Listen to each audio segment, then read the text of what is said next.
So there is, yes, you can applaud them again.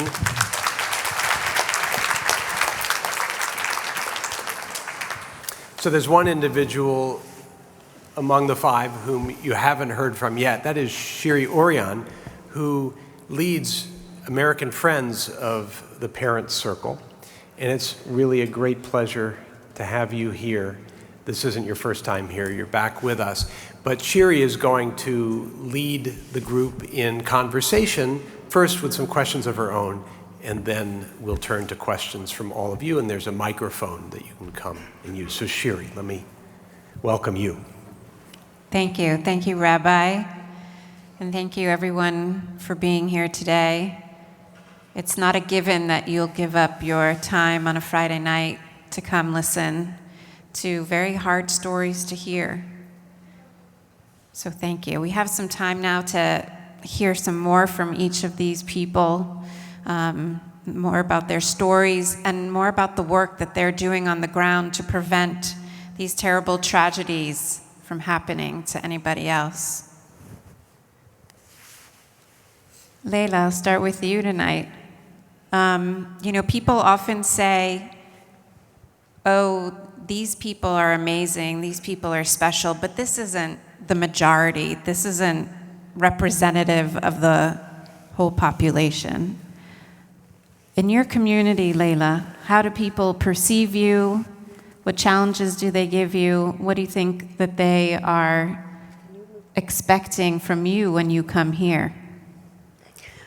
First, there's many people who encourage me, like my husband, my family-in-law, but there's, on the other side, people who are against our work in the parent circle, and they called us betrayers, and they called us that we make normalization. But when you believe in something, you will try to do your best, even if there's some people who didn't like that.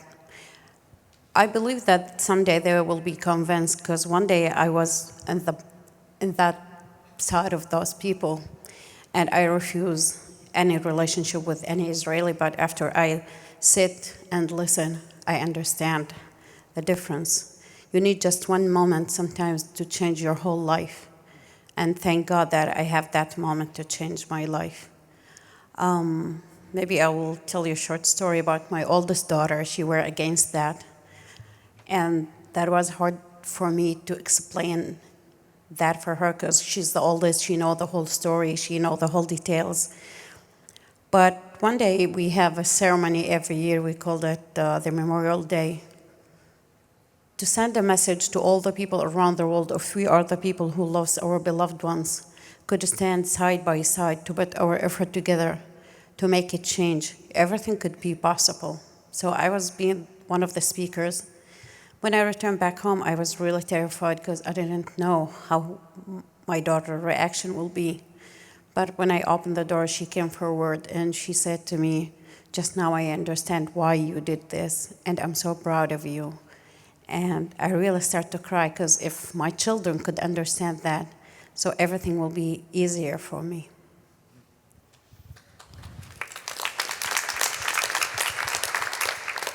Thank you. Yonatan, you've talked about the personal and the political, and your story is so raw, so fresh.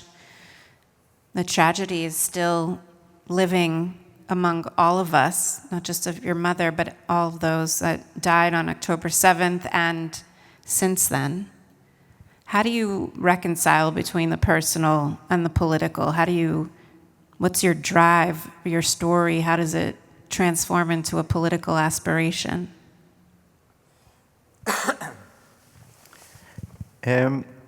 Well, in my answer, there's also like two sides, because there's the psychological aspect as for me, just as a person, that I have this, trait of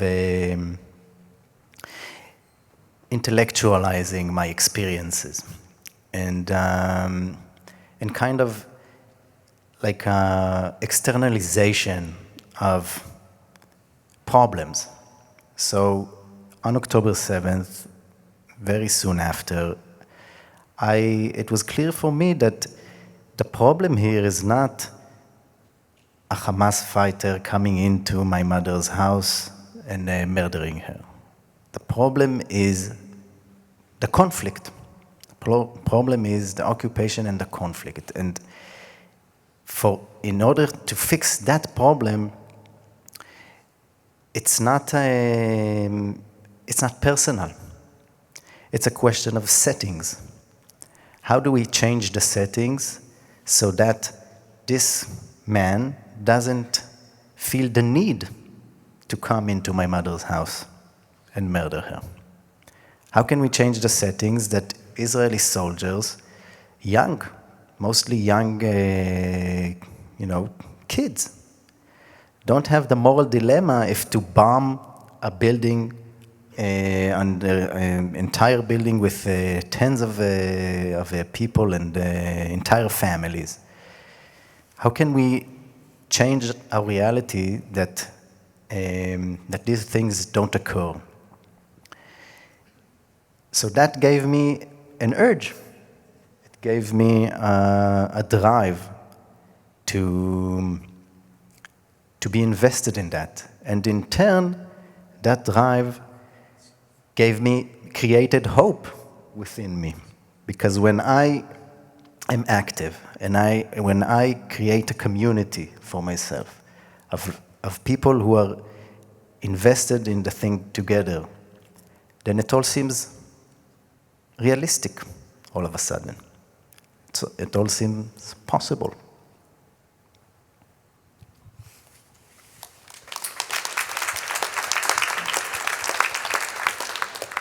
The Parent Circle works with personal narratives, just like you heard today.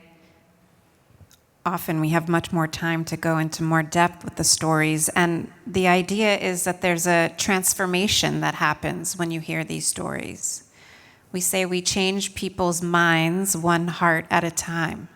It's tedious work, it's one by one, it's slow, but it works, it's effective. Arab, you had a personal transformation. You went on a path of revenge, and now you're here. So how did that change? As I said before, I wasn't know there is a human being on the other side, so I started by learning Hebrew, and once I heard something which is great, and I carry it with me until today. If you want to kill yourself, keep hating your enemy. But if you win your enemy, learn more about it. And I didn't want to die. And I start to learn Hebrew. And then I start to speak with the other side, to search, to see what's going on, who is over there. And with the time, I start to understand that every story that I'm listening to the other side, I'm feeling the same pain. And I understand that my color of blood and their color of blood, it's the same color of blood. And also, every time I was talking to another person, to hear another story, I was losing a lot of things, which is the fear from the other side and the hate for the other side. And it stuck with me 7 years. It doesn't come that fast with me. And I am the last member in my house who joined the Parent Circle. And I was the biggest enemy for my parents because they keep talking to those Israelis who killed my sister. And sometimes we're paying a very high price. And the price that we pay, it's, I don't know, sometimes like we helping people. We're paying the price from our bucket, but it could help a lot of people. And thank you.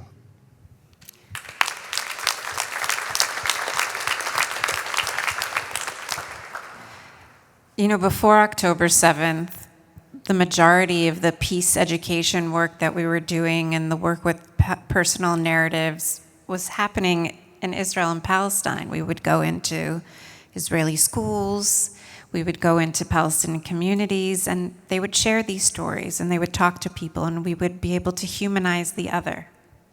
And then after October 7th, all of a sudden, we found ourselves faced with lots of mini Israeli-Palestinian conflicts in communities all over the United States.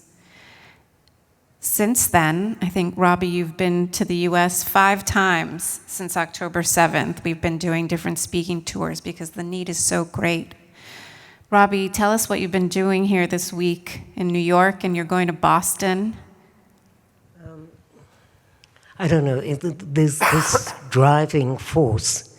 You know, I mean, this is probably the 3rd time I've been to the synagogue, and thank you. And,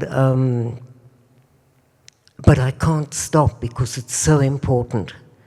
And after October the 7th, I must have done something like 150 interviews with media from all over the world, but also so many requests were coming to the Parents Circle and to their American friends to ask us to come and do dialogue meetings to try and bring some hope, because hope is a very important equation in the whole field of peace work. If there's no hope, there's no peace. And then the World Bank phoned, and I thought to myself, "Hem normalim, are they normal?" You know, the Jewish workers of the World Bank and the Muslim workers are not speaking to each other. So that's like a minor example of what's happening all over this country. So, of course, I thought to myself, Robbie Dameron's got to come and teach the Muslims and the Jewish people at the World Bank how to talk to each other. That's pathetic. And fortunately for us, Georgetown University have been our mentors, I think since 2008. And they love the message and they want to support us. And we came to do a dialogue meeting with their students. There must have been 250 students in the room, and they weren't allowed to bring flags or placards or anything, and it was quite incredible. And then we had dinner with the president of Georgetown. I'm an expert on dinners with presidents of universities. And we said we want to do something online because we can't cope with all the requests of companies and synagogues and churches, communities. You can't believe how many people. And of course they said immediately, yes, we want to support you in this. And so we created an online dialogue meeting. It's called Listening from the Heart. And it has 3 dialogue meetings, something like us, but much deeper, with the story, with a question and answer, because we know the questions already, more or less. And it also includes a manual, which Georgetown had a lot of input into the manual, which can be used by the facilitator. And so then we met with the Federation of Teachers, who invited us to Texas. Who would believe that I would go to Texas? Not me. And we did. And in Texas, we met the Federation of Teachers, and they endorsed the whole program. So that's incredible, because it means it can get to all the public schools. And then in Israel, I met the president of NYU, Linda Mills, and we did a dialogue meeting for her. And they fell in love with the idea, and they thought that it could really be something to help with what's happening on the campus at NYU. And so this week, we launched Listening from the Heart at NYU. It was amazing. And so now they've adopted us. I don't know, they want me to come spend a semester, but I'm not going to do that. But it's incredible to see how this message, it's not a local message. It's an international message. And every day universities are turning to us for this program. This morning we were at Columbia and Barnard, right? And we're off to Harvard and Amherst and Brandeis. It's very important. And it's what I said about the students before. If you could get them involved in doing actual work on the ground from here to support, that would be incredible, because it would not be squashing the enthusiasm for somebody who cares about what happens. And so this program is great, and I'm hoping that we will be back in November to do a continuation with NYU. And I don't know, in a way, I think for me it's very important to do this work because it's my way of coping with grief. Thank you.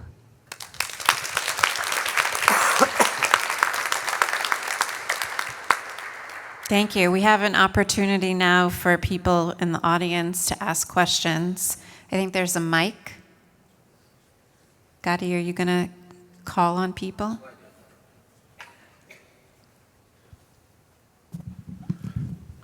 So first of all, thank you so much for being here and thank you for the work you're doing. But I'd also like to say my deepest sympathies for what prompted you to do the work that you're doing. I'm a university professor who has mentored our Muslim Students Association for some 7 or 8 years. I also teach courses in Jewish studies. So the new ministry, as it were, the new project you're taking on, so valuable.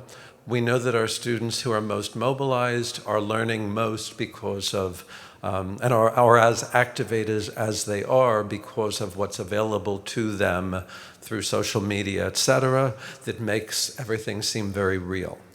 We cannot teach them history in a moment, but you can awaken them to the realities through experience, through testimonial. I'm asking you for your advice here very simply, insofar as those of us who are allied with the kind of work you're doing, who may be in residence working with young folks who are deeply engaged with these concerns, how can we best facilitate what it is that you're doing in your absence? How best can we do what you're doing with the degrees of separation that we are doing it vicariously and you're doing it directly through your experience, your testimonial, your vocation? So I ask you, especially as you're taking on this new project, how can we, within these settings, working with the youth activists, within the universities, how can we best be agents of change and agents to support the kind of work that you're doing? Well, I think you just got the answer. I mean, you know, if you really want to use this project, I think you should speak to Shiri, Right. and for a small fee, The program Listening from the Heart is based on the work of the Parent Circle. So they've been doing this work amongst Israelis and Palestinians for 20 years.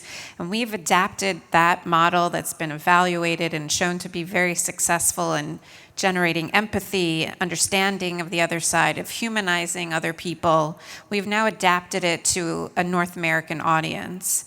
There is a facilitator's guide in there. You don't need to do a training, although we can do a training for professors and student leaders that want to be trained in it. It is very easy to use. It is flexible and diverse. It can be a 1-week program. It can be a 1-hour program. So if you look online on our website, yes. I'm sorry, no one who knows me here will be surprised I have a follow-up, which is to say, I appreciate the practical advice very, very much in terms of the resources you've developed. I guess I'm asking a bit more from the heart, as the listening from the heart, a little bit in the context of wisdom. How do those of us, regardless of our vocations, who can be allies rather than necessarily witnesses and engaged folks, how do we best represent when we have a degree of separation, right? When we are not those who are directly affected, but we want to bear witness to the kinds of truths that you have. We have a project in the Parent Circle called Viral Narrative Project. It's the main project in our organization which gives chance for both sides to sit face to face. For most of us, it's the first time we sat. And I remember the first time we sat together. The Palestinians were on the left side and the Israeli on the other side. And we looked at each other with suspicious and we didn't know what was going on. At the end of that day, we were dancing together, laughing together. Because sometimes just you need to sit to listen, to understand, because We didn't have that wall of cement just. We have walls of anger, sadness, unknowing each other. And what we are doing is to put cracks in these walls by sit together. We met for 8 times in this project. We have 2 professors, Palestinian and Israeli, who try to explain the history of the 2 nations. We even went to Yad Vashem Museum to learn much more about the Holocaust. We even went to visit a Palestinian village was existed before 1948. It's not about comparing the pain. It's not about telling who's first or second, who's right, who's wrong. It's about to understand where everyone came from. And when we start to understand each other, we start to respect each other. We didn't agree about everything, but we still respect each other, even if, like Robbie or Yonatan sometimes say something and I'm not agree about, but I could understand why they said that, and I respect them. So I think maybe if you do something like that, it will be the beginning. Thank you. Actually, most of the work that we do is based on the personal story. And that sharing, it's very interesting. I was in San Diego and they asked me to take a class at the university. And the students, there was like a really unpleasant atmosphere in the class. I'm talking long ago, yeah? And I could see that it was not a homogeneous class. They were very strange. They sat in all. So, and they couldn't have cared less about Israel and Palestine. So I said to them, look, and maybe this neutral approach might be a good idea. I said to them, why don't you come tomorrow morning and all tell me the history of why your grandparents came to America. And that's the personal story which makes the emotional breakthrough, which opens a possibility for friendship. So maybe you need that neutral element now, instead of, what the Israelis are doing or the Palestinians are doing. I don't know, but that's just a feeling. Okay, but I charge for that kind of advice. There's a question in the back. Oh, no, can't hear.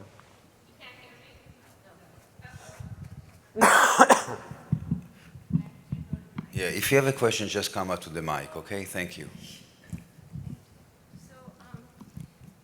Thank you. I came tonight from Long Island, from Great Neck. I've been following your organization, contributing to your organization for many years, and brought Ali Abu Awad to our congregation many years ago. And now I guess I would love your input on a couple of things that I'm struggling with about how to talk to people in my world, about my world being a very rather traditional Jewish world, more traditional than probably here at Temple Emanu-El. When you say from the river to the sea, everybody is so scared in the Jewish mainstream world from what I've experienced, and they shut down. They immediately say that's anti-Semitic. I get bombarded by emails from the left, from the right, from the middle, but the ones from the right are almost all about what are we going to do about anti-Semitism. And so I guess, and I have such a visceral reaction to that because I understand, I am so allied with what you said, Jonathan, about, the problem is the conflict. It's not the only problem. Anti-Semitism has existed before the conflict, but I know if I say that, people are going to roll their eyes at me. People are going to say, oh, there goes Zina. She doesn't belong here. She belongs on the west side of Manhattan, where there are more like-minded people. So what's the question? So my question is, what do I say? How can I help people when they hear from the river to the sea not to shut down, not to immediately go to the anti-Semitism fear? Yonatan, you want to Is there answer? some way to address this? Yours. And sorry for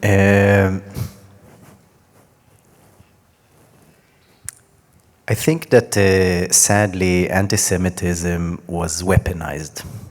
I agree. And it's true that it existed throughout history, and it is a real issue. And it pushed the Jewish people outside of Europe But now we're talking about a different context, and we can, and the question is, I think, is what is our goal? What do we want? So if you ask Jews what they want, they probably want the existence and sustainability of Israel, the Jewish state. If you ask Palestinians, I think, under the boot of the occupation for so many years, they just want to live. They just want to go to the beach. They just want freedom of movement. Okay. So the reason why I'm hopeful in the past year is that I find that morality and interest-based thinking are aligned now. And you don't have to turn to the point of morality, because you don't have to end the occupation only because of morals. You need to end the occupation because that's the interest of the Jewish people. Because we will never be secure as long as the conflict continues. There's no wall that is high enough. There is no weapon that is sophisticated enough. The only way for us to be secure as Israelis and for Palestinians to be liberated is by transforming your enemy to your partner. And then, if that's anti-Semitism, then we can all go back to Metzadah and kill ourselves. I can suggest that. Thank you.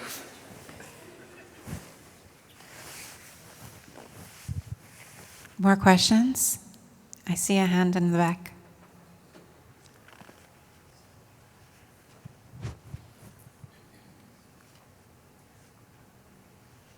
Thank you for sharing with us your stories. I'm Israeli. I've been living here for a long time, and I was so encouraged to hear how welcome you feel here in universities and schools. But I wanted to ask, how are you able to operate in Israel right now? You're not welcome at schools there.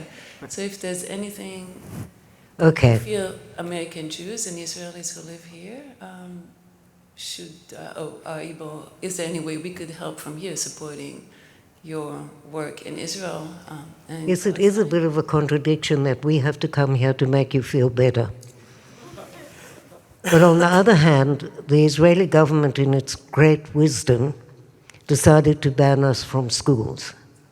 It started with Itamar Ben-Gvir, who was leaping around with a flag outside schools, screaming and shouting, when we just were the only organization actually to do dialogue meetings with cross-border, to the first time for a 17-year-old kid to meet a Palestinian who they'd never met in their lives. And so we were number one on the dangerous list for this government, and they banned us from schools, and we went to court, and guess what? We won. Okay? And the judge was actually from the occupied territories. But now again, it's all boiling up, and they're trying to throw us out again from schools.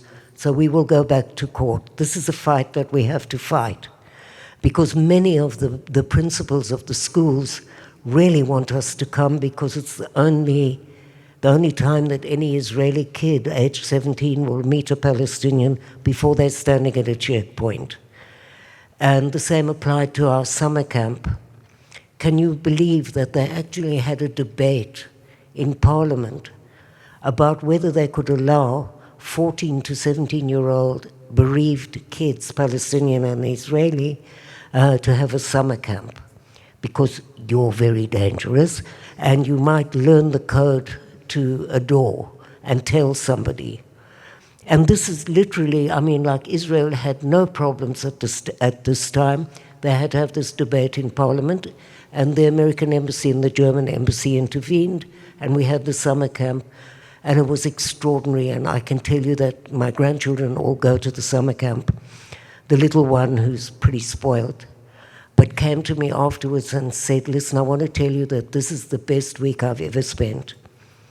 And I understood why. It's the alleviation of the fear of the other, because we actually don't know each other. And so this year, oh, and on the 21st of September, by the way, tomorrow is International Peace Day. Not that I'm so thrilled with the United Nations, but that's what it is.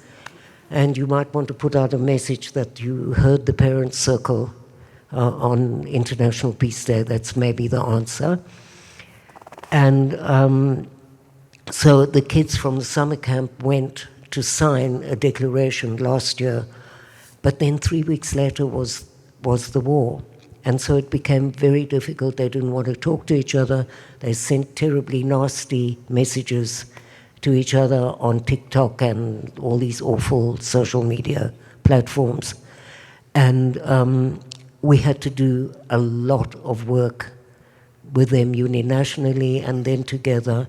And this year, because of the closure, and of course nobody has made any reference to the West Bank.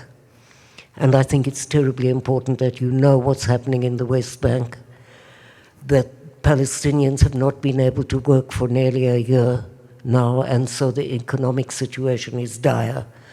And the settlers are running rampant without any accountability. You need to know that. You need to know that there's a cauldron boiling in the West Bank, and that we have to find a way.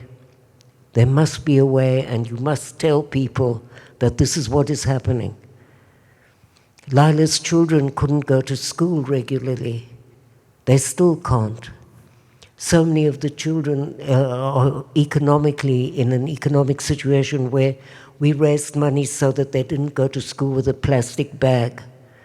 They're these are things that people don't know and are not aware of, because the West Bank, everybody's talking about Gaza, but there's also the West Bank. And how do people live? And if you want reconciliation, you have to tell the truth. And don't think for 1 minute that I don't love Israel. I do. But I think the occupation is killing the moral fiber of my country. And I see the way that people behave. And I can't believe that I am a part of it, because I am. I live there. So be aware of all of that, and be aware that the summer camp that we took to Cyprus this year was the most extraordinary healing for these kids. And Arab was one of the facilitators. And the wonderful thing about the summer camp is that he was a kid and first came to the summer camp as a little boy and grew up and is now a facilitator. And we have what's the next step, which is young ambassadors.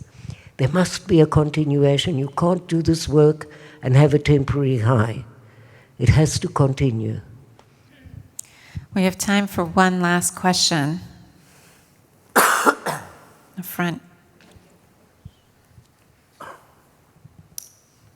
I first also want to say thank you so much. I've shed some tears listening to your stories, and I'm so deeply sorry for what brought you here, and so deeply moved at what you're bringing to us and bringing to the world. I'm also a professor. I'm a sociology professor at Delphi, and I hope we can bring you in November when you're here with NYU or whenever you're back in New York. And I'm working with the Interfaith Center at my school to bring a number of organizations that are doing similar work. And I think the work you're doing is the most important. I want to ask an unusual question maybe, because I think what you're doing again is the most sacred, of talking from the heart and sharing what it means to be human. But I can't help asking, and maybe you don't want to answer, and maybe it's not something you think about, but I'm very interested in what you think the solution is, because you seem very wise, and I imagine you've thought about it quite a lot. And I get into these conflicts with people, and I do experience anti-Semitism in these conversations, and I do feel horrified at what's happening in Gaza. And I wonder, one, if you all condemn both Netanyahu and that government and Hamas, that this is not possible for us with these leaders on either of our sides, that we categorically object, one. And two, if you have an opinion, and again, I respect it if you don't want to share it or if you don't, that's not the point. But if you have an opinion as to whether we can still hope for two states or whether you think we can live together in one state, like what does it mean to hold our two traumatized people, in a solution if we're really to imagine what that peace will look like? Okay, I want to answer a little bit, and then brothers and sisters, yeah, you can keep it. In my eyes, the solution is to live in peace. One state, two states, with 5,000 flags, doesn't matter. We want to live as a human being. And the only solution, I think, to end the occupation, and then both of us, we're gonna have some kind of life. Yeah. Anybody else want to add to that? In our organization, we didn't speak about politics because we are not politicians. And as maybe Arab said, the only thing that we care about and think about is the future of our children, our grandchildren from both sides, and how they could live together. And they didn't have the path or the thing that we went through all these years. We wish them the best, and we didn't want them to say that they just sit aside and they didn't do anything. Yeah, it's so hard, and what we are doing need much more effort, need much more things to be done, but this is the thing that we could do. And I will tell you something about hope, because some people will ask us about hope. How could you get hope during these hard times? When I lost my son, at the same night, I saw a white dove came and stand on my shoulder, sorry, and said to me, "Mama, don't cry, I'm so happy." I know he's happy with God, he's just 6 months old. But at that time, I didn't understand why he came as a white dove. But when I became a member in the forum, I realized the white dove is the symbol for peace. And it was like kind of message from God to tell me, this is your new mission in your life. And he didn't want the death of my son went without achieving something. And if his death happened to protect more other children, more other families, I will be grateful.